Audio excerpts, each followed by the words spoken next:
So hello and hi, कैसे हैं आप लोग। उम्मीद है आप लोग बेहतर होंगे, अच्छे से पढ़ाई कर रहे होंगे। तो मैं रवीश कुमार लेके आ चुका हूं अपने चैनल पे electric charge and field 12th class के फिजिक्स का सबसे पहला चैप्टर। और सबसे पहले चैप्टर में आज के इस लेक्चर में हम लोग सबसे पहले बात करने जा रहे हैं इलेक्ट्रिक चार्ज के बारे में। सो आइए देखते हैं इलेक्ट्रिक चार्ज क्या है। आपसे अगर पूछा जाए कि इलेक्ट्रिक चार्ज क्या है तो आप क्या डिफाइन करोगे, क्या डेफिनेशन दोगे। सो इलेक्ट्रिक चार्ज क्या है? ये एक मटेरियल का प्रॉपर्टी है। क्या है? मटेरियल का प्रॉपर्टी है। ये एक ऐसा प्रॉपर्टी है जिससे मटेरियल फील कर सकता है या मटेरियल क्या कर सकता है, प्रोड्यूस कर सकता है। फील कर सकता है या फिर क्या कर सकता है, प्रोड्यूस कर सकता है। कैसा इफेक्ट? मैग्नेटिक इफेक्ट या फिर इलेक्ट्रिकल इफेक्ट। तो हम इस प्रॉपर्टी को क्या बोलते हैं? Electric charge. ये वेरी बेसिक प्रॉपर्टी है। ये बहुत ही कह सकते हैं कि मटेरियल का इंट्रिंसिक प्रॉपर्टी है, जिस प्रॉपर्टी का हम लोग बात कर रहे हैं। ठीक है। सो अब मुद्दा ये आता है कि इलेक्ट्रिक चार्ज कितने प्रकार के हैं, types of electric charge. So electric charge दो प्रकार के हैं, पॉजिटिव और क्या, नेगेटिव। मतलब हमारे पास टू टाइप्स ऑफ चार्जेस हैं, two types of charge. Two types of charge है। एक को हम बोल रहे हैं पॉजिटिव और दूसरे को क्या बोल रहे हैं, negative. Positive charge and negative charge. ठीक है। तो चार्ज हमारे पास कितने प्रकार के हैं? दो प्रकार के हैं, एक पॉजिटिव चार्ज और दूसरा वाला क्या, नेगेटिव चार्ज। अब ये है क्या, मतलब पॉजिटिव चार्ज या नेगेटिव चार्ज है क्या? तो आप बोल सकते हो कि हमारे पास पॉजिटिव चार्ज जो है वो डेफिशिएंसी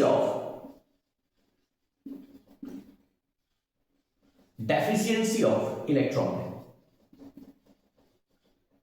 मतलब अगर हमारे पास किसी एटम्स के पास या किसी मटेरियल के पास अगर इलेक्ट्रॉन की कमी है तो हम उसे क्या बोलेंगे, पॉजिटिव चार्ज बोलेंगे। और नेगेटिव चार्ज क्या है? तो आप बोल सकते हो इसको एक्सेस ऑफ क्या, इलेक्ट्रॉन। इलेक्ट्रॉन का एक्सेस होना क्या कहलाता है, नेगेटिव चार्ज कहलाता है। यानी यूं कह लो कि अगर पॉजिटिव चार्ज है या नेगेटिव चार्ज है तो दोनों ही चार्ज के लिए रिस्पॉन्सिबल कौन है? रिस्पॉन्सिबल है इलेक्ट्रॉन। इलेक्ट्रॉन ही किसी मटेरियल या किसी एटम्स को अपने ऑर्बिट को छोड़ के बाहर जा सकता है। और आप ये जानते हो कि अगर हमारे पास नेचुरली एटम है तो इस एटम्स में अगर हमारे पास 10 प्रोटॉन है तो इसके ऑर्बिट्स में हमारे पास 10 इलेक्ट्रॉन चक्कर लगा रहे होंगे। ठीक है, नेचुरली। यानी आपको यह पता होना चाहिए कि एक इलेक्ट्रॉन पे जो चार्ज है वो नेगेटिव का 1.6 इंटू 10⁻⁻19 कूलम। और प्रोटॉन पे अगर एक प्रोटॉन पे हम बात कर लें तो एक प्रोटॉन पे यही चार्ज पॉजिटिव का 1.6 इंटू 10⁻⁻19 कूलम। सो नेचुरली जब एटम होंगे तो उस एटम में टोटल नंबर ऑफ प्रोटॉन और टोटल नंबर ऑफ इलेक्ट्रॉन जो ऑर्बिट में चक्कर लगा रहे हैं वो दोनों के दोनों क्या है, इक्वल है। सो ये दोनों पॉजिटिव और नेगेटिव चार्ज दोनों मिलके कैंसिल आउट हो जाएगा। इसलिए नेचुरली एटम हमेशा क्या होते हैं, न्यूट्रल होते हैं। ठीक है। अब होगा क्या, अगर हम बात कर रहे हैं कि पॉजिटिव चार्ज कहीं पे है, किसी मटेरियल के ऊपर पॉजिटिव चार्ज है, यानी अगर पॉजिटिव चार्ज है यानी यहां पे नंबर ऑफ प्रोटॉन ग्रेटर होगा नंबर ऑफ क्या, इलेक्ट्रॉन्स। ठीक है।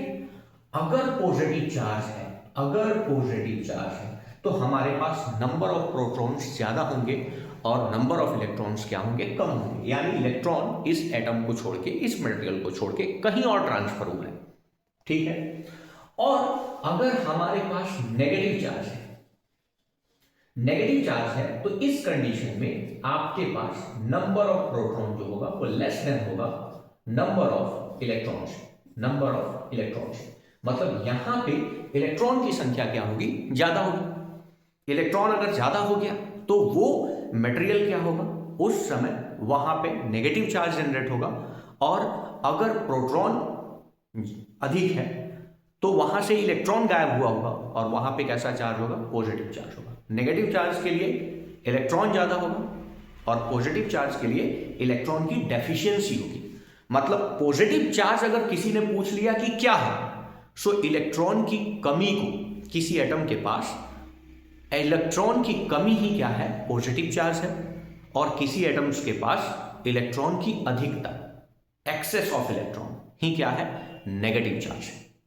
अच्छा, अब चार्जेस के प्रॉपर्टी क्या है, चार्जेस की जो प्रॉपर्टी है उनमें चार्जेस में क्या है, तो ये वेरी बेसिक है कि अगर सिमिलर चार्ज की बात करते हो, सिमिलर चार्ज की बात करते हो यानी पॉजिटिव और पॉजिटिव चार्ज है, तो दोनों में क्या होगा, रिपल्सन का फोर्स लगेगा। ठीक है, दोनों में क्या लगेगा, रिपल्सन। सेम चार्ज अगर होगा तो वो हमेशा एक दूसरे को रिपेल करेगा। ठीक है, वैसे ही अगर नेगेटिव चार्ज है तो ये दोनों भी एक दूसरे को क्या करेंगे, रिपेल करेंगे, प्रतिकर्षित करेंगे। और अगर दो अपोजिट चार्ज है, दो अपोजिट चार्ज है, तो ये दोनों अपोजिट चार्ज एक दूसरे को क्या करेगा, अट्रैक्ट करेगा।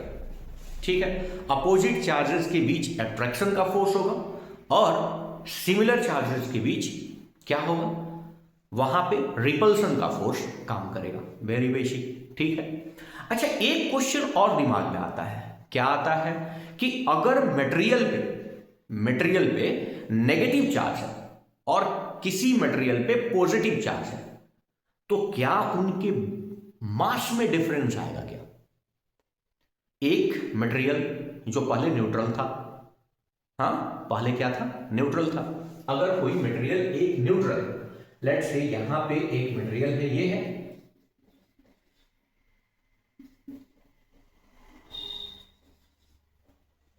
न्यूट्रल है, और अब ये नेगेटिवली चार्ज बॉडी बन गया है। ठीक है, इस पे कैसे चार्ज आ गया है, नेगेटिव चार्ज आ गया है। ठीक है, अगर दूसरा बॉडी है, हाँ वो शुरू में न्यूट्रल था और इसके पास क्या चार्ज आ गया है, पॉजिटिव चार्ज आ गया है। चार्जेस हमेशा सरफेस पे डिस्ट्रीब्यूट होते हैं। कभी भी किसी मटेरियल के ऊपर चार्ज आएगा तो उनके आउटर सरफेस पे आएगा, इनर सरफेस पे चार्ज, इनर मतलब अंदर चार्ज नहीं आता है। ठीक है, चार्ज हमेशा कहां होगा, आउटर सरफेस पे। ठीक है, सो ये मटेरियल पे अगर नेगेटिव चार्ज आया तो क्या इसके मास में कोई डिफरेंस आया होगा क्या? मेरा क्वेश्चन क्लियर है क्या? अगर मैं ये बोलूं कि ये न्यूट्रल मटेरियल है और ये अभी नेगेटिवली चार्ज हो गया, मतलब कहीं से इलेक्ट्रॉन इस पे आके एक्स्ट्रा हो गए, एक्सेस हो गए, तो क्या इसके मास में फर्क पड़ेगा क्या? पहले अगर ये मटेरियल 10 ग्राम का था तो क्या 10 ग्राम से थोड़ा सा ज्यादा होगा या कम होगा? वैसे ही ये 10 ग्राम का कोई मटेरियल था, अभी ये पॉजिटिव चार्ज हो गया, तो क्या ये 10 ग्राम से थोड़ा कम हो जाएगा या थोड़ा ज्यादा हो जाएगा? क्या चार्ज आने से मास में इफेक्ट आएगा क्या? आंसर है हाँ, बिल्कुल मास में इफेक्ट आएगा। क्यों? क्योंकि अपने इलेक्ट्रॉन के पास, अगर इलेक्ट्रॉन की मास की बात की जाए तो 9.1 × 10⁻³ kg होता है। ठीक है, सो इलेक्ट्रॉन के पास तो मास है ना। अब अगर इलेक्ट्रॉन के पास मास है और ये मास ट्रांसफर हुआ है तो ये अपना वेट घर छोड़ के तो जाएगा नहीं, लेके जाएगा।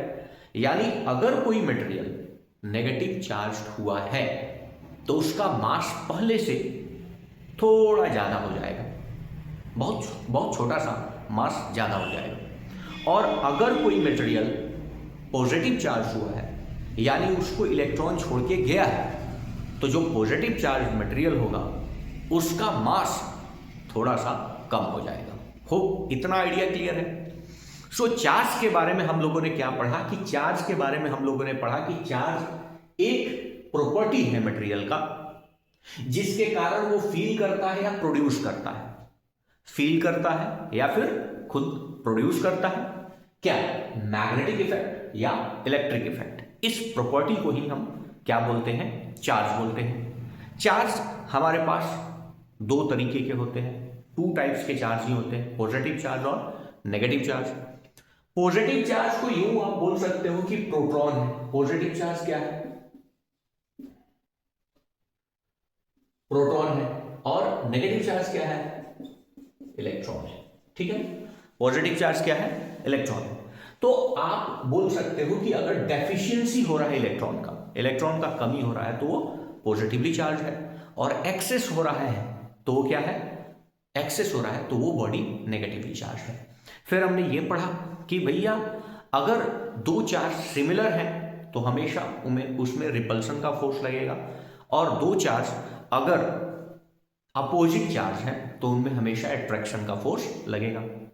हमने ये भी देखा कि अगर मटेरियल पे नेगेटिव चार्ज आता है तो उसका मास पहले से थोड़ा ज़्यादा हो जाएगा, और अगर पॉजिटिव चार्ज आता है तो उसका मास पहले से थोड़ा कम हो जाएगा।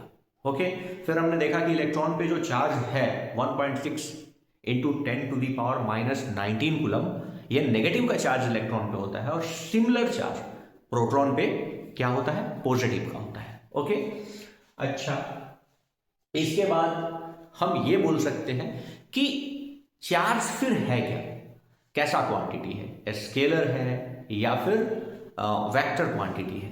तो यहां पे हम देखते हैं कि चार्ज वो स्केलर क्वांटिटी, चार्ज जो है वो स्केलर है। अच्छा, इसके यूनिट के बारे में बात की जाए तो यूनिट इसका क्या है, कूलम। इसका यूनिट क्या है, कूलम, जिसको हम C से रिप्रेजेंट करते हैं। ठीक है, C से रिप्रेजेंट करते हैं, कूलम को हम C से रिप्रेजेंट करते हैं। अगर कूलम की बात की जाए कि कूलम क्या है, तो आप जानते हो ना कि rate of flow of charge per unit time. हाँ यार, rate of flow of charge, उसी को तो करंट बोलते हैं ना। और यहां Q क्या रिप्रेजेंट कर रहा है, चार्ज। सो हम बोल सकते हैं कि Q equals to IT।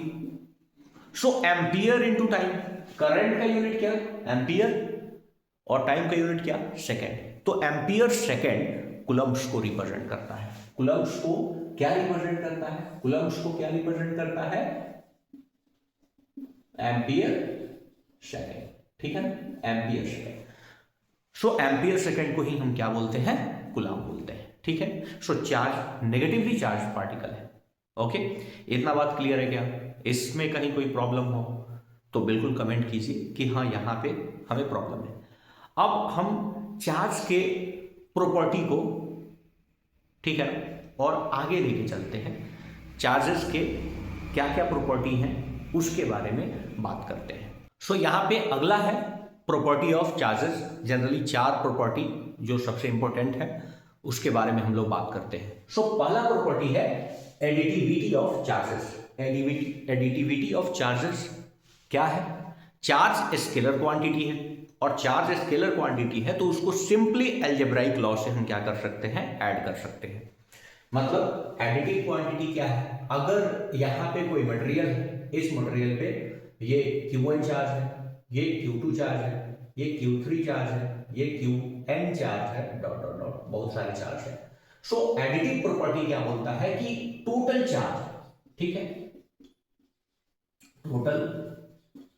Total charge निकालने के लिए क्या करेंगे, सिंपली ऐड कर देंगे। पॉजिटिव चार्ज है तो पॉजिटिव के साइन के साथ, नेगेटिव है तो नेगेटिव साइन के साथ, Q1 Q2 Q3 and so on Qn कर देंगे। क्यों, रीजन क्या है, रीजन अगर कोई पूछे एडिटिव चार्ज में आप सिंपली ऐड क्यों कर रहे हो, तो ये स्केलर क्वांटिटी है,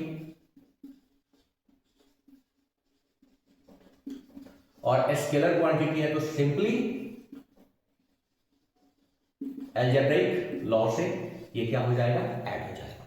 ठीक है, सिंपली अलजेब्रिक लॉ से ऐड हो जाएगा। अगर कोई बोले कि 10 कूलम का चार्ज है और -3 कूलम का चार्ज है तो आप सिंपली दोनों को ऐड करो और ये 7 कूलम हो जाएगा। ठीक है। सो होप ये आइडिया क्लियर होगा कि एडिटिविटी ऑफ चार्जेस क्या है। एडिटिविटी ऑफ चार्जेस है charge is scalar quantity. So simply किसी मटेरियल पे जितने भी चार्जेस डिस्ट्रीब्यूट हैं उनको आप सिंपली अलजेब्राइक सम कर लो, ठीक है, टोटल चार्ज आपको आ जाएगा। दूसरा है conservation of charges. Conservation of charges similar है हमारे एनर्जी कंजर्वेशन के जैसा कि neither energy can be created और destroyed, it can be only transfer from one form to another form, ठीक है। सो वैसे ही चार्ज के बारे में कहा गया कि चार्ज टोटल यूनिवर्स में क्या है, चार्ज टोटल यूनिवर्स में कंजर्व है। हम ना ही चार्ज को प्रोड्यूस कर सकते हैं और ना ही इसको डिस्ट्रॉय कर सकते हैं। सो चार्ज क्या है, कंजर्व है। अगर हमारे पास दो मटेरियल है कंजर्वेशन ऑफ चार्ज में, सो इस मटेरियल पे मान लो कि यहां पे +3 कूलम का चार्ज आया है, तो दूसरे मटेरियल पे अगर दोनों को हमने कांटेक्ट मिलाया है तो यहाँ पे -3 ही होगा, ठीक है ना। यहाँ पे ऐसा नहीं होगा कि यहाँ पे पॉजिटिव 10 चार्ज है और यहाँ पे ये दो मटेरियल को हमने संपर्क मिलाया तो यहाँ पे -7 चार्ज होगा। ऐसा पॉसिबिलिटी नहीं होगा।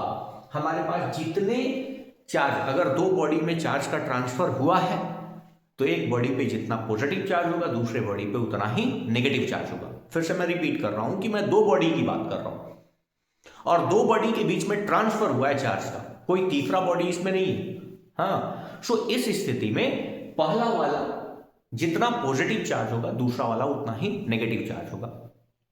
ये इलेक्ट्रॉन कहीं घूमने फिरने नहीं चले जाएंगे, ठीक है ना। वो एक मटेरियल से उठ के दूसरे मटेरियल पे गए होंगे, तो जितना पॉजिटिव चार्ज पहले मटेरियल पे आएगा एग्जैक्टली उतना ही नेगेटिव चार्ज दूसरे मटेरियल पे आना चाहिए। यही है कंजर्वेशन ऑफ चार्ज, क्योंकि कहीं से नया इलेक्ट्रॉन नहीं आएगा, ठीक है ना। दो मटेरियल को अगर संपर्क में लाए हैं तो ये चार्ज कंजर्व रहेगा। ओके, ये आइडिया क्लियर है। चलिए आगे देखते हैं। अगला है इनवेरिएंस ऑफ चार्ज।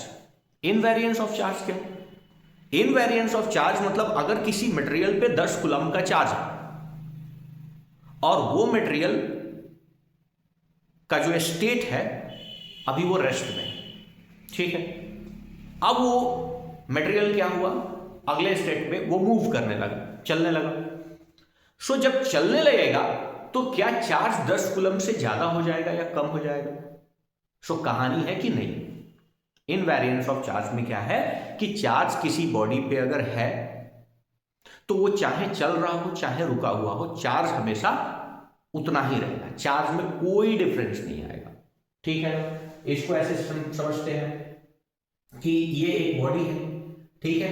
इस बॉडी पे सपोज 10 कूलम का पॉजिटिव चार्ज है, ठीक है, पॉजिटिव चार्ज है और इसका वेलोसिटी यहां पे क्या है, 0। सो अगर ये body v equals to 100 meter per second से चलने लगा, ठीक है।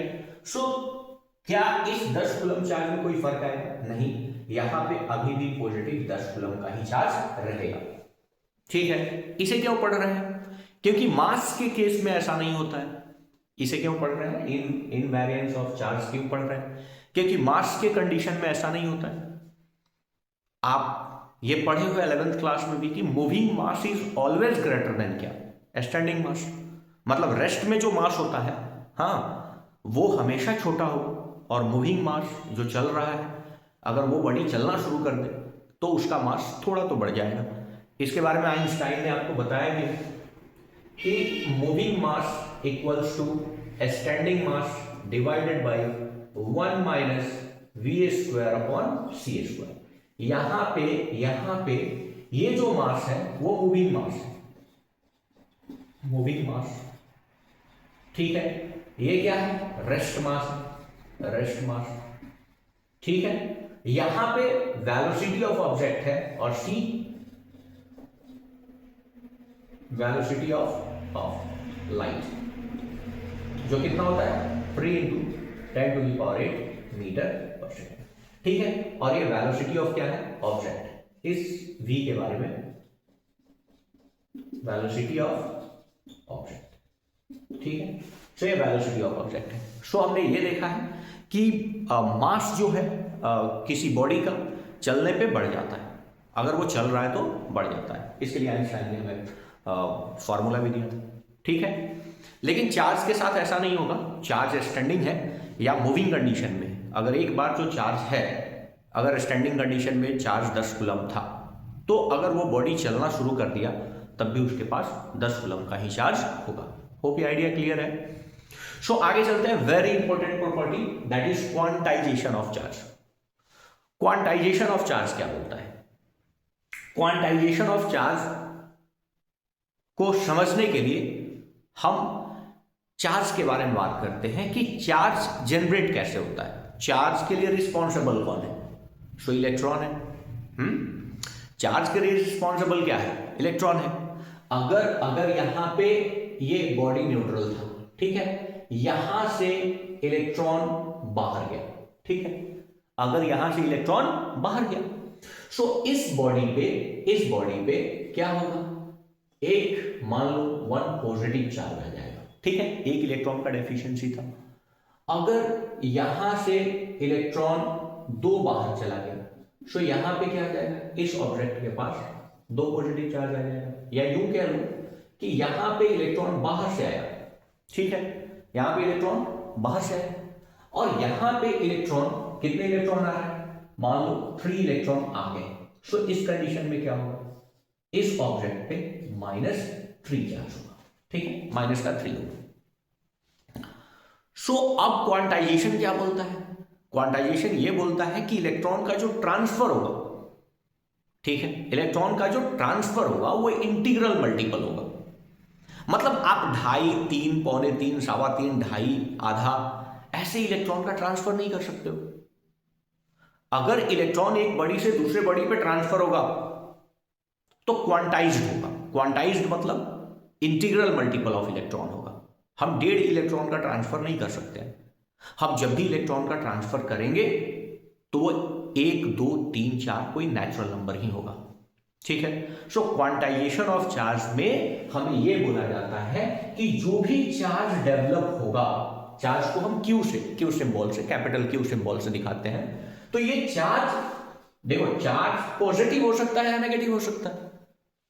इलेक्ट्रॉन अगर किसी मटेरियल पे आ रहा है तो नेगेटिव चार्ज होगा, और किसी मटेरियल को इलेक्ट्रॉन छोड़ के जा रहा है तो उसमें पॉजिटिव चार्ज होगा।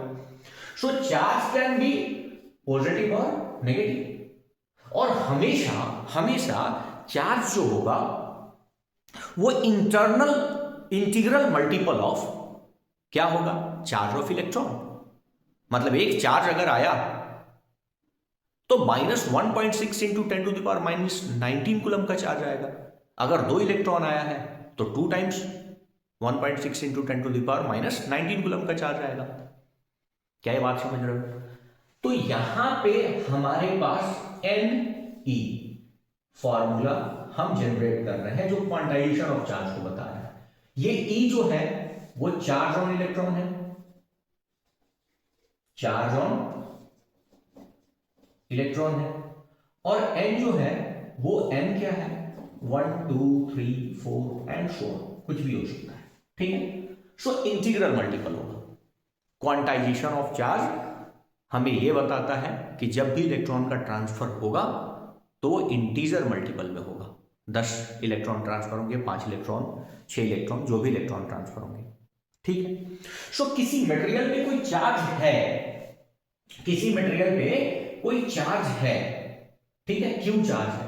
अज्यूम करो कि किसी मटेरियल पे क्यू चार्ज है। सो इस क्यू चार्ज को हम इलेक्ट्रॉन के चार्ज से डिवाइड करेंगे। जो भी जितने कूलम का भी चार्ज किसी मटेरियल पे है उसको इलेक्ट्रॉन के चार्ज से डिवाइड करो, ठीक है। इलेक्ट्रॉन के चार्ज से अगर डिवाइड करते हो तो ये जो वैल्यू आना चाहिए वो हमेशा इंटीजर आना चाहिए, डेसिमल में नहीं आना चाहिए। अगर डेसिमल में आया तो ये चार्ज उस पार्टिकल पे, उस मटेरियल पे पॉसिबल नहीं होगा। समझ रहे हो क्या कह रहे हैं? जो भी चार्ज है उस चार्ज को आप, जो भी चार्ज है उस चार्ज को आप 1.6 इंटू 10⁻⁻19 कूलम से डिवाइड करो, और ये n का वैल्यू देगा, और n कभी भी डेसिमल में नहीं होना चाहिए। n can not be in decimal. ठीक है ना, n can not be in decimal. So this is the quantization law.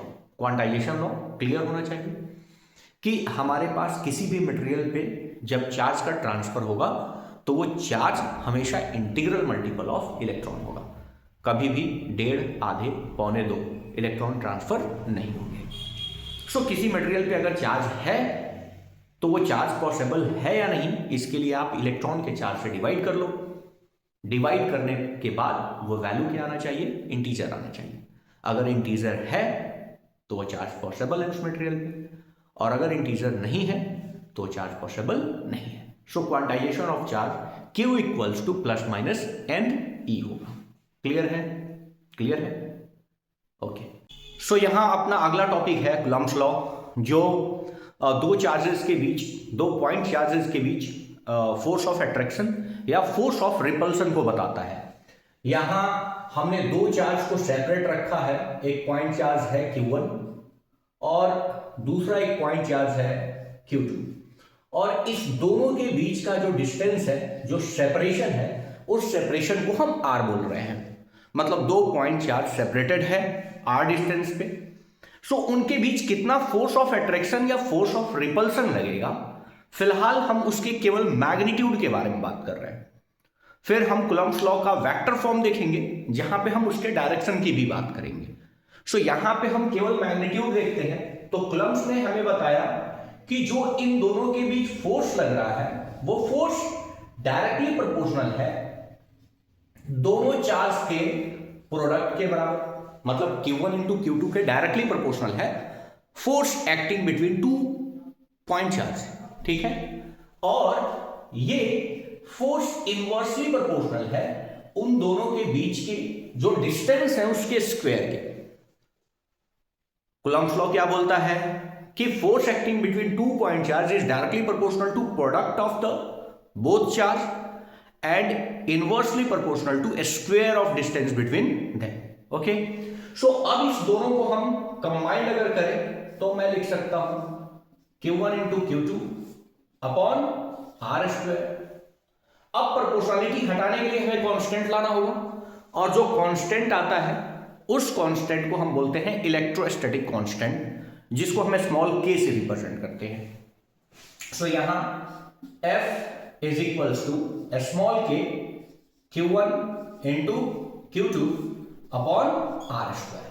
सो ये हमारे पास फोर्स का मैग्नीट्यूड है जो दो चार्ज के बीच लग रहा है, जहां पे k को क्या बोला गया, इलेक्ट्रोस्टैटिक कांस्टेंट, और इस k का जो वैल्यू होता है वो 9 into 10 to the power 9 newton meter square per coulomb square. Okay, और इस k का वैल्यू क्या होता है 1/4 पाई एप्सिलॉन नॉट। अब ये Newton meter square per coulomb square electrostatic constant है, उसका यूनिट है। ये यूनिट कैसे आया होगा, तो आप यहां से इस इक्वेशन से आप क्या लिख सकते हो, F R स्क्वायर, हमने R स्क्वायर को क्रॉस मल्टीप्लाई कर दिया, ठीक है, और divided by Q1 into Q2। ये किसका वैल्यू हो जाएगा, यही इलेक्ट्रोस्टैटिक कांस्टेंट K होगा। अब यहां पे यूनिट देखो, हम बात कर रहे हैं किसके, यूनिट की। तो यहां से यूनिट, फोर्स का यूनिट न्यूटन, और ये R डिस्टेंस है तो डिस्टेंस मीटर में मेजर करते हैं, मीटर का स्क्वायर, और नीचे दोनों चार्ज का प्रोडक्ट है सो कूलम्ब स्क्वायर। होप ये आइडिया क्लियर होगा कि इलेक्ट्रोस्टैटिक कांस्टेंट का यूनिट कैसे आया। वैल्यू तो आपको याद करना होगा 9 इंटू 10 टू दी पावर 9। अच्छा, इसका वैल्यू होता है 1/4 पाई एप्सिलॉन नॉट। सो यहां पे एप्सिलॉन नॉट क्या है, सो अभी जो हमने चार्ज दोनों रखा है, दोनों चार्ज रख के जो हम फोर्स कैलकुलेट कर रहे हैं, वहां पे जो मीडियम है उसको हमने एयर रखा है। एयर, फ्री स्पेस, वैक्यूम जो कह लो, एयर कह लो, वैक्यूम कह लो या फ्री स्पेस कह लो। तो ये परमिटिविटी है, एप्सिलॉन नॉट को परमिटिविटी ऑफ फ्री स्पेस बोलते हैं। परमिटिविटी ऑफ फ्री स्पेस बोला जाता है, और इस परमिटिविटी ऑफ फ्री स्पेस का वैल्यू होता है 8.85 इंटू 10 टू दी पावर -12, और जस्ट इस यूनिट का अपोजिट उल्टा, जो इलेक्ट्रोस्टैटिक कांस्टेंट था उसका जस्ट उल्टा, means coulomb square per newton meter square. ये वैल्यू है परमिटिविटी ऑफ फ्री स्पेस। ठीक है, मींस जो हम दो चार्ज के बीच लगने वाला जो फोर्स कैलकुलेट किए हैं, यहां पे जो परमिटिविटी हमने लिया है उसको हम एप्सिलॉन नॉट बोल रहे हैं, और इस एप्सिलॉन नॉट का वैल्यू है 8.85 into 10 to the power -12 coulomb square per newton meter square. Okay, क्योंकि हम रिलेटिव परमिटिविटी भी पढ़ेंगे अगला टॉपिक, तो वहां पे हम देखेंगे कि चार्ज को अगर आप फ्री स्पेस के बजाय आप किसी अदर जगह पे, किसी मीडियम पे लेके जाते हो, तो जो फोर्स ऑफ अट्रैक्शन या रिपल्सन दोनों चार्जेस के बीच लग रहा है वो बदल जाएगा। ठीक है, वो चेंज होगा, वो उसके ऊपर डिपेंड करेगा। तो ये टॉपिक भी हम लोग आगे कवर करने वाले हैं। फिलहाल हम कूलम्ब्स लॉ में मैग्नीट्यूड निकालना सीख लिए हैं कि दोनों जो चार्ज है वो r डिस्टेंस पे अगर सेपरेटेड है तो उनके बीच फोर्स का जो मैग्नीट्यूड होगा वो कितना होगा। अब इसके आगे हम लोग करने वाले हैं इस कूलम्ब्स लॉ का वेक्टर फॉर्म। वेक्टर फॉर्म मतलब अब डायरेक्शन हमें कंसर्न करना पड़ेगा, डायरेक्शन, किस डायरेक्शन में फोर्स लग रहा है, किस चार्ज पे फोर्स लग रहा है, ये हम करने वाले हैं अगले में, मतलब कूलम्ब्स लॉ के वेक्टर रिप्रेजेंटेशन में। तो अगला चलिए कूलम्ब्स लॉ का वेक्टर रिप्रेजेंटेशन करते हैं। सो अगला हम लोग कर रहे हैं कूलम्ब्स लॉ का वेक्टर फॉर्म। कूलम्ब्स लॉ का कौन सा form? Vector form. Vector form, Coulomb's law का वेक्टर फॉर्म हम लोग करने वाले हैं। यहां पे एक चार्ज है, दो सिमिलर टाइप के चार्ज लेते हैं, मतलब पॉजिटिव चार्ज भी ले रहे हैं Q1, और एक दूसरा चार्ज है जिसको हम Q2 बोल रहे हैं, और ये भी प्लस साइन का ही चार्ज है, मतलब प्लस। दोनों आवेश जो है, दोनों जो चार्ज है वो पॉजिटिव। ओके, सो ये दोनों फोर्स लगा रहे होंगे एक दूसरे पे, और फोर्स का नेचर कैसा होगा? रिपल्सिव होगा, क्योंकि सिमिलर चार्ज है। सो यहां पे फोर्स लग रहा होगा, ये लिखना समझिएगा, ये लिखना समझिएगा। कैसे लिखते हैं? Q2 पे फोर्स लग रहा होगा किसके कारण? Q1 चार्ज के कारण।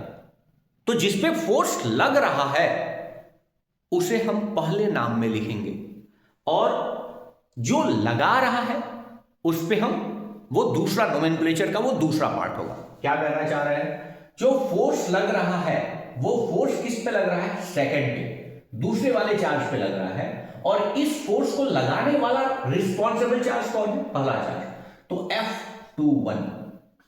और ये फोर्स का डायरेक्शन आपको दिख रहा है कि Q2 पे रिपल्सिव फोर्स लग रहा है। ठीक है ना? फोर्स कैसा लग रहा है? रिपल्सिव। ये चार्ज इसे और दूर भेजना चाहेगा। क्लियर है? सिमिलर चार्ज है। तो कैसे हमने फोर्स लिखा? फोर्स जिस पे लग रहा है, हाँ, उसे हम लिखें, और जो लगा रहा है उसको हमने दूसरी बार लिखा। क्लियर है? अगर इसी केस को आप ऐसे देखो कि यहां पे Q1 चार्ज था पॉजिटिव नेचर का, और यहां पे Q2 चार्ज है, ठीक है, ये भी पॉजिटिव नेचर का है, Q2 चार्ज है। सो यहां पे Q2 चार्ज जो है वो फोर्स लगा रहा होगा, रिपल्सिव फोर्स Q1 पे, ठीक है, और वो फोर्स कैसे लग रहा होगा? लेफ्ट हैंड साइड में लग रहा होगा, ये Q2 इसे दूर भेजना चाह रहा होगा। तो यहां पे जो फोर्स लिखेंगे वो F1 पे लग रहा है ड्यू टू सेकंड चार्ज। ठीक, सेकंड चार्ज, तो यहां पे फोर्स ये लग रहा है। ये क्लियर है कि चाहे F21 हो या F12 हो, दोनों का मैग्नीट्यूड तो सिमिलर होगा, क्योंकि इसमें दोनों ही चार्ज के बीच का डिस्टेंस अभी भी वही है, और दोनों चार्ज भी सेम है। चलो, इस दोनों के बीच का डिस्टेंस r है, और यहां पे भी इस दोनों चार्ज के बीच का डिस्टेंस क्या है? r है। ठीक है, सो दोनों का जो मैग्नीट्यूड है वो सेम है, लेकिन डायरेक्शन क्या है? अलग अलग है। अब जो हमें डिस्टेंस लेना है, बहुत ध्यान से, जो हमें डिस्टेंस लेना है, अगर फोर्स F21 के लिए डिस्टेंस लेना है तो इस डायरेक्शन में आपका चार्ज 1 और चार्ज 2 के बीच का डिस्टेंस लिखा जाएगा। और वेक्टर के फॉर्म में अगर आप डिस्टेंस लिख रहे हो, वेक्टर के फॉर्म में डिस्टेंस लिख रहे हो, तो इनिशियल पॉइंट को पहले और फाइनल पॉइंट को बाद में लिखा जाता है। सो यहां पे जो डिस्टेंस लिया जाएगा वो डिस्टेंस ऐसा होगा, ये वाला डिस्टेंस, जिस डायरेक्शन में फोर्स है डिस्टेंस भी उसी डायरेक्शन में मेजर होगा। सो इस r को मैं लिखता हूं r 1 से कहां गया है, 2 से, जो डिस्टेंस मेजर कर रहा हूं। सपोज ये फोर्स लग रहा है तो फोर्स का डायरेक्शन ऐसे होगा ना, Q1 से Q2 की ओर। तो जो डिस्प्लेसमेंट होगा या यूं कह लो इस दोनों के बीच की जो दूरी होगी उसका डिस्प्लेसमेंट वेक्टर लिया जाएगा। तो Q1 से Q2 की ओर लिया जाएगा, Q1 से Q2 की ओर, और यहां पे वेक्टर साइन ले लो, क्योंकि अब ये दूरी को, ये जो r डिस्टेंस है उसको क्लियरली बताया जा रहा है कि चार्ज 1 से चार्ज 2 की ओर लिया गया है, क्योंकि फोर्स भी किधर लग रहा है, इस डायरेक्शन में लग रहा है, ठीक है ना, राइटवार्ड डायरेक्शन में लग रहा है। सो डिस्प्लेसमेंट या यूं कह लो जो डिस्टेंस है दोनों चार्ज के बीच उसका भी यही डायरेक्शन होगा। सो यहां पे वेक्टर के फॉर्म में डिस्टेंस लिख रहा हूं, पहले पॉइंट से दूसरे पॉइंट पे हमें जाना है डिस्टेंस। सिमिलरली यहां पे फोर्स अगर इस डायरेक्शन में लग रहा है तो हमारे पास जो डिस्टेंस का वेक्टर लिया जाएगा, जो दोनों चार्ज है उस दोनों चार्ज के बीच का जो दूरी लिया जाएगा वेक्टर फॉर्म में, वो हम 2 से चले हैं और 1 पे पहुंचे, ठीक है ना, कहां से चले हैं, 2 से 1 पे पहुंचे, और एक वेक्टर सिंबल ये क्लियरली आपको बता रहा है कि जो डिस्टेंस लिया गया है वो Q2 चार्ज से Q1 चार्ज की ओर लिया गया है, क्योंकि फोर्स भी इसी डायरेक्शन में लग रहा है, टू द लेफ्टवर्ड। क्लियर है, इतना बात क्लियर है क्या? यहां डिस्टेंस जो लिया गया है उस डिस्टेंस को मैंने डिस्प्लेसमेंट के फॉर्म में लिया है, और डिस्प्लेसमेंट दोनों आवेश के बीच की दूरी को बोल रहे हैं, दोनों चार्ज के बीच की दूरी को बोल रहे हैं, और फोर्स जिस डायरेक्शन में होगा उसी डायरेक्शन में आपको उन दोनों के बीच का दूरी कंसीडर करना है, ठीक है। होप ये आइडिया क्लियर होगा। मैंने दोनों अलग अलग दिखा रखा है, ठीक है ना, दोनों कंडीशन, यहां पे Q1 चार्ज था, यहां पे प्लस Q2 चार्ज था, नेचर दोनों का क्या है, सिमिलर है, रिपल्सिव फोर्स लगेगा। सो हमने बोला Q2 पे फोर्स किधर लगेगा, सो राइटवर्ड लगेगा, ठीक है। राइटवर्ड फोर्स लगेगा तो किस पे फोर्स लग रहा है, सेकंड चार्ज पे, किसके कारण, फर्स्ट चार्ज के कारण, ठीक है। अब डिस्प्लेसमेंट या डिस्टेंस कह लो तो इसी डायरेक्शन में डिस्टेंस लेना है, तो ये जो r डिस्टेंस है वो Q1 चार्ज से Q2 चार्ज की ओर लिया गया है, सो 1 से 2 की ओर। क्लियर है, डिस्प्लेसमेंट या डिस्टेंस का डायरेक्शन वही होगा, ठीक है। यहां ये फोर्स है तो आप डिस्टेंस जो लिए हो वो कहां से लिए हो, R2 पॉइंट से, R2 चार्ज से, ये Q2 चार्ज से Q1 चार्ज की ओर, ठीक है। सो यहां पे कूलम्ब्स लॉ के अकॉर्डिंग जो फोर्स होगा वो फोर्स में इलेक्ट्रोस्टैटिक कांस्टेंट K तो आएगा, यहां Q1 और Q2 भी आएगा। अब इस दोनों के बीच का डिस्टेंस, तो जो दोनों के बीच का डिस्टेंस है वो R21 वेक्टर का क्या है, मैग्नीट्यूड है, ठीक है। इस मैग्नीट्यूड का क्या कर दो, स्क्वायर कर दो, ठीक है, R मिल जाएगा इससे। आपको ये तो पता है ना कि अगर मैग्नीट्यूड वाइज देखा जाए तो R21 का मैग्नीट्यूड या R12 का मैग्नीट्यूड ये दोनों ही R के बराबर है, दोनों ही किसके बराबर है, R के बराबर है, ठीक है। बस डायरेक्शन की बात इसमें की जा रही है, मैग्नीट्यूड तो उतना ही है, सो हमने ये ले लिया। अच्छा, आप डायरेक्शन बताना है, डायरेक्शन बताने के लिए आप क्या कंसीडर करते हो, यूनिट वेक्टर, ठीक है।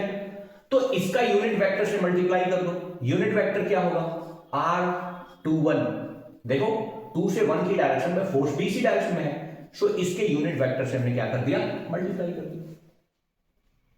ये हमारे पास अब क्या बन गया, ये फोर्स वेक्टर फॉर्म बन गया। इससे पहले कूलम्ब्स लॉ में हम केवल मैग्नीट्यूड कैलकुलेट कर रहे थे, ये बात समझ में आ गया, ये आपका वेक्टर फॉर्म हो गया। चाहो तो एक स्टेप और भी कर सकते हो। यूनिट वेक्टर क्या होता है, यूनिट वेक्टर R21 वेक्टर को उसके मैग्नीट्यूड से डिवाइड करने पे मिलेगा। क्योंकि ये तो आप जानते हो ना कि अगर मैं R21 यूनिट वेक्टर की बात करूं तो ये किसके बराबर होगा, R21 vector divided by R21 vector का क्या, मैग्नीट्यूड। क्लियर है, यूनिट वेक्टर यही होता है। तो अगर इसे इसमें सब्स्टिट्यूट करोगे तब फोर्स क्या हो जाएगा, तब फोर्स हो जाएगा K Q1 into Q2 by R21 का मैग्नीट्यूड, ठीक है, इसका स्क्वायर, और यहां पे R21 vector divided by R21 vector का मैग्नीट्यूड। सो ये मैग्नीट्यूड मिलके क्या हो जाएगा, क्यूब हो जाएगा। देखो यहां पे बेस सेम है, यहां पे भी बेस सेम है, दोनों प्रोडक्ट होगा तो पावर इसका ऐड हो जाएगा, इसका पावर 2 इसका पावर 1। सो यहां से हमारे पास जो फोर्स का वेक्टर फॉर्म आ जाएगा वो के Q1 into Q2 upon R21 vector का क्या हो जाएगा, क्यूब, और यहां पे लिख सकते हैं R21 वेक्टर की डायरेक्शन। क्लियर है, होप ये आइडिया क्लियर होगा। चलो यहां पे भी ये बात लिख के, ये वेक्टर फॉर्म तो हो गया, हम इस केस में भी आपको लिख के दिखाते हैं। यहां पे केवल डायरेक्शन डिफरेंट आएगा, मैग्नीट्यूड वही आएगा जो K Q1 Q2 upon R square देगा, बस ये डायरेक्शन कंसीडर हो रहा है, ठीक है। सो वेक्टर फॉर्म में यहां पे अगर लिखना चाहे सो F कौन सा, अच्छा यहां पे एक काम करो, ये कौन सा फोर्स लिख रहे हो, 1 2 1 पे लगने वाला फोर्स किसके कारण, सेकंड चार्ज के कारण, ठीक है ना, 1 2 यहां पे 1 2 1 पे लगने वाला Q1 पे लगने वाला Q2 के कारण, ठीक है। सो यहां कौन सा होगा, Q2 पे लगने वाला किस चार्ज के कारण, Q1 के कारण, ठीक है। ये फोर्स कैलकुलेट कर रहे हैं। सो K Q1 into Q2 upon magnitude, जो दोनों के डिस्टेंस है वो किस फॉर्म में है, वो वेक्टर फॉर्म में है 1 2, क्योंकि ये जो फोर्स है उस डायरेक्शन में जो डिस्टेंस वेक्टर लिया गया है, ठीक है, इसका स्क्वायर। अब इसको डायरेक्शन दो, क्योंकि ये तो स्केलर क्वांटिटी हो गया, मैग्नीट्यूड हो गया। सो इसको डायरेक्शन देने के लिए हम किससे, R12 वेक्टर के यूनिट वेक्टर से मल्टीप्लाई कर देंगे, ठीक है। अगेन ये डायरेक्शन बता रहा है कि टू द राइट है, ओके। चलो सो यहां पे अगेन वही का हम ये जानते हैं ना कि R12 वेक्टर अगर है तो इसे हम लिख सकते हैं R12 vector divided by R12 vector का क्या, मैग्नीट्यूड, R12 वेक्टर का मैग्नीट्यूड। इसे अगर चिपका दो सो F21 चार्ज, सेकंड चार्ज पे फर्स्ट चार्ज के कारण लगने वाला जो फोर्स है K Q1 into Q2 upon यहां पे R12 का मैग्नीट्यूड का क्या हो जाएगा, क्यूब, क्योंकि ये वैल्यू यहां पे हमने पुट किया है जैसा यहां पे हुआ, ठीक है। और यहां पे R12 वेक्टर, ठीक है। सो ये हमारे पास हो जाएगा vector form of Coulomb's law, vector form of Coulomb's law. So यहां पे हम डायरेक्शन बता रहे हैं, लेकिन मैग्नीट्यूड, जो मैग्नीट्यूड था वो मैग्नीट्यूड चाहे F12 हो या F21 हो, ये सारे के सारे K Q1 into Q2 upon R square के बराबर होंगे, ठीक है। ये बात क्लियर है, ठीक है ना।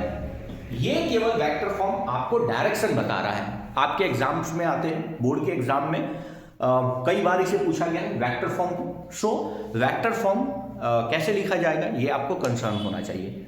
होप ये आइडिया आपको क्लियर है, ये आइडिया क्लियर है। सो अब चलते हैं हम लोग नेक्स्ट टॉपिक पे। अगला जो टॉपिक है वो है अपना डाइलेक्ट्रिक कांस्टेंट या फिर relative electrical permittivity, PR। Dielectric constant को कैपिटल A से रिप्रेजेंट करते हैं, वहां पे इलेक्ट्रोस्टैटिक कांस्टेंट जो कूलम्ब्स लॉ में हमने यूज किया था उसको स्मॉल k से रिप्रेजेंट करते हैं। या डाइलेक्ट्रिक कांस्टेंट है या रिलेटिव इलेक्ट्रिकल परमिटिविटी। अब ये क्या है, देखो अगर हमारे पास दो चार्जेस है Q1 और Q2, Q1 और Q2, इनके बीच का सेपरेशन अगर R है, ठीक है, और यहां पे जो हम कूलम्ब्स लॉ पढ़े भी थे, या यहां पे यूं मानते हैं कि इस दोनों चार्ज को हमने फ्री स्पेस में, वैक्यूम में या एयर में रखा है।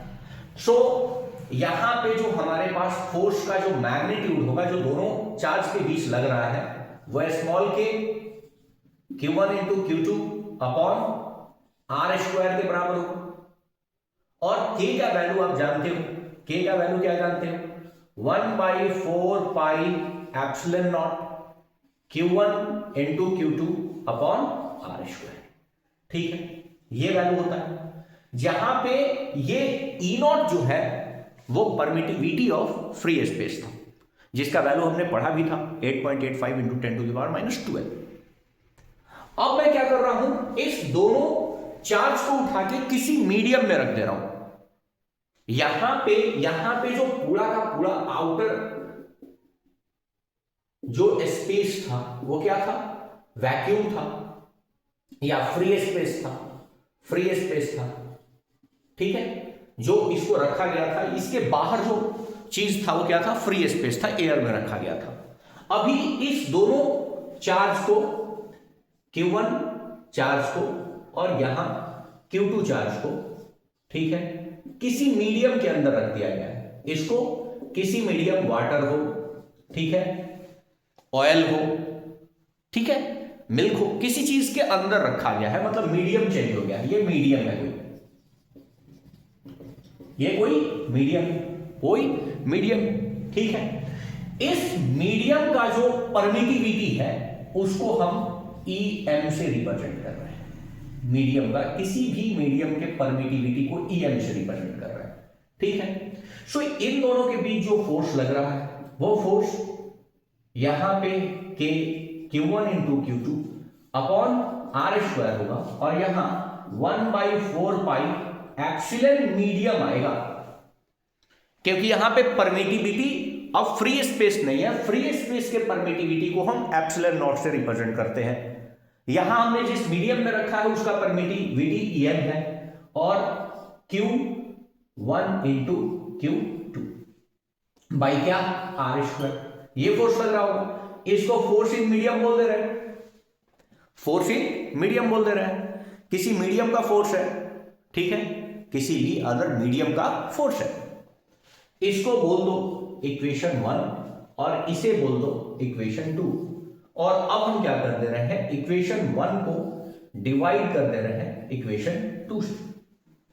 ठीक है, सो यहां पे जो फोर्स है divided by force in medium,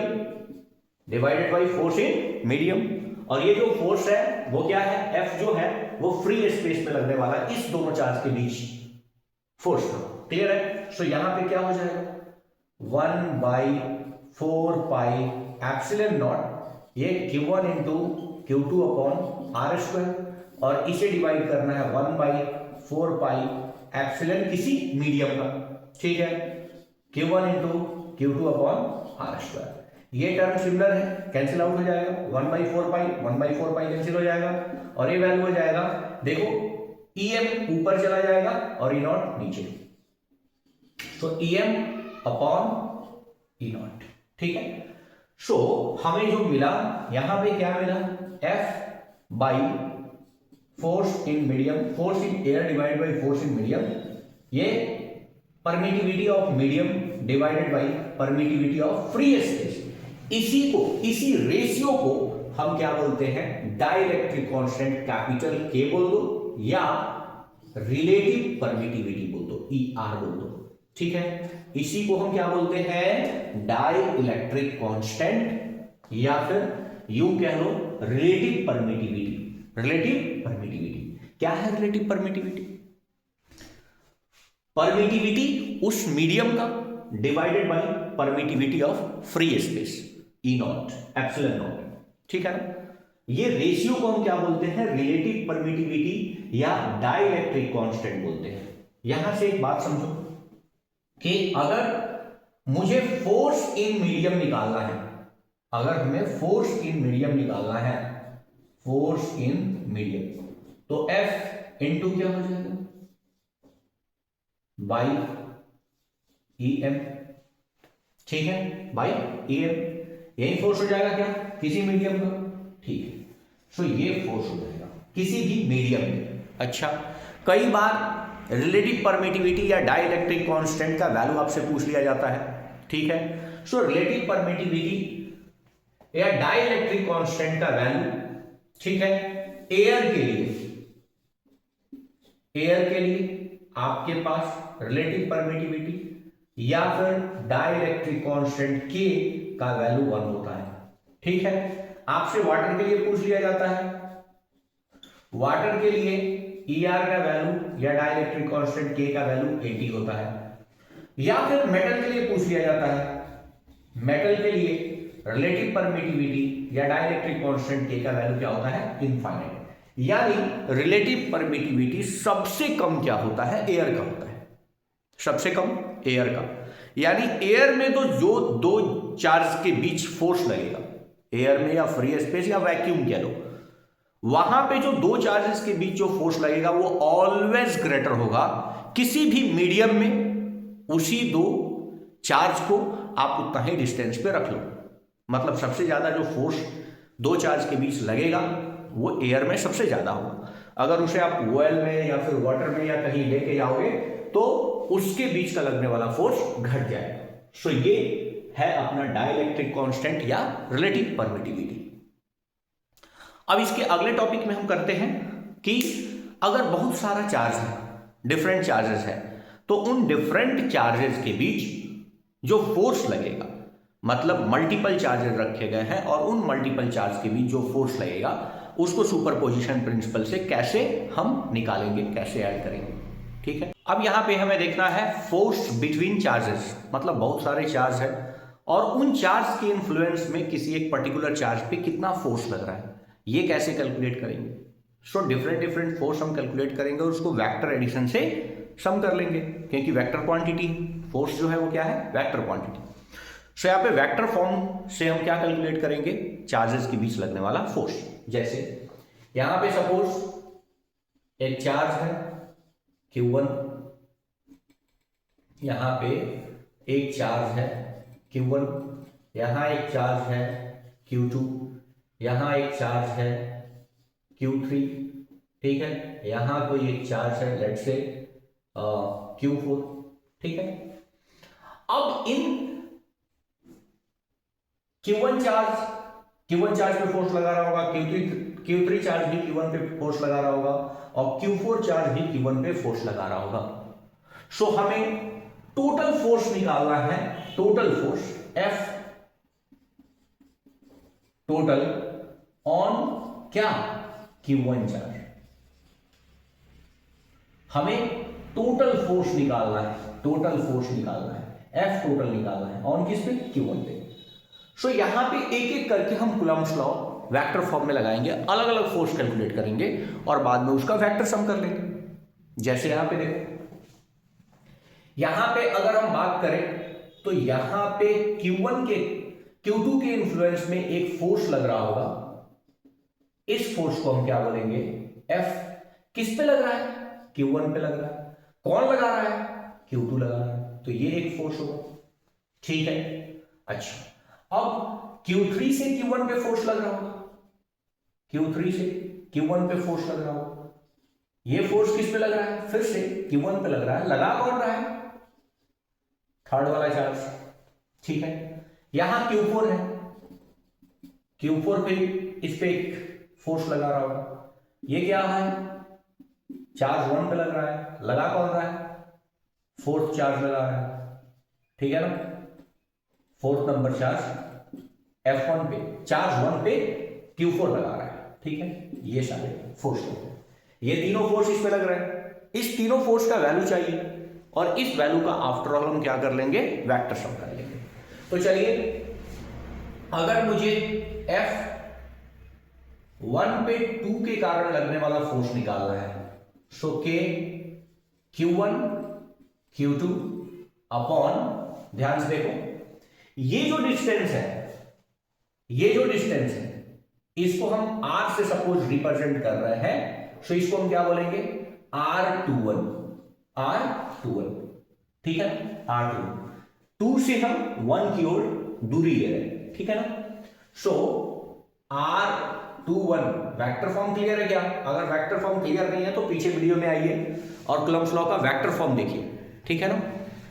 सो इसके मैग्नीट्यूड का क्या हो जाएगा, Q, और एक वेक्टर कौन सा, F12 वेक्टर, ठीक है। ये हो जाएगा पहला वेक्टर कूलम्ब्स लॉ से।